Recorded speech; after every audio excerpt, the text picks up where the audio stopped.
Well, the terrorist group Hamas continues to try to attack Israel with rockets, many of which Israel says are landing among civilians in Gaza. Refugees are to release more than 200 innocent hostages. They refuse, that is. The UK just witnessed a massive pro-Palestinian protest in London. 100,000 people calling for a ceasefire between the two groups and calling Israel an apartheid nation and all of that.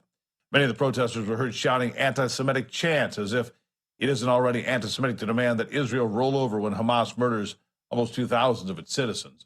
Some are pointing to this protest as the result of what happens when a country opens up its borders to any and all immigrants from anywhere in the world. Europe become increasingly Muslim, in part due to its immigration policies or lack thereof. Is the United States next? Here to discuss that question, the senior counsel for the Lawfare Project, Gerard Filitti. Gerard, good to have you back. I mean, you saw 100,000 people in the streets of London. In Paris, they said no more. We're done with that. But you see it all over Europe. Nations like Italy and Greece have a mass influx. Is Europe anymore? Europe has been completely changed by more than a decade of migration patterns that have seen the population shift fundamentally. We have members of Hamas, we have members of Hezbollah, we have members of terrorist organizations operating freely in Europe, and they're welcome there. Migration without limits has resulted in a change in society. It's no longer a Christian or a Judeo-Christian Europe. It's now becoming increasingly Islamified, and it's becoming increasingly violent, and it's becoming increasingly opposed to democratic values. Well, let me ask you this. Look, we've seen quite clearly.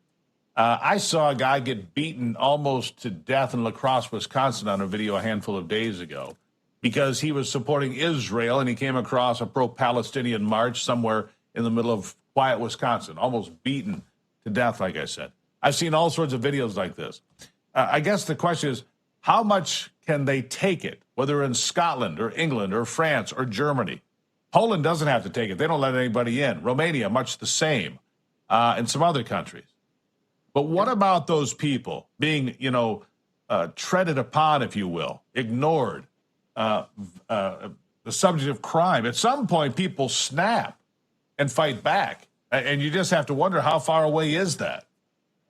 Well, we hope it doesn't escalate into violence, but we also see that it plays out in the polling. We see that, Poland elected a government that put a stop to immigration. Romania, much the same. Italy, Meloni, much the same, putting its citizens first. So we see this playing out in the voting booth. We see people being elected in these countries who they're being described as populist, but what they're really doing is protecting their nation's identity from this influx of migration. But it's really concerning now because we're looking at a level of violent rhetoric against Jews that we've never seen before in Europe, not since the 1930s. And this is what's concerning. The governments are failing to deal with this crisis now. These protests are not being met by police. They're not being stopped. There are no consequences to the people who engage in battery, who attack Jews, who in Paris draw, the Star of David onto houses where Jews live. I want to ask you something on that.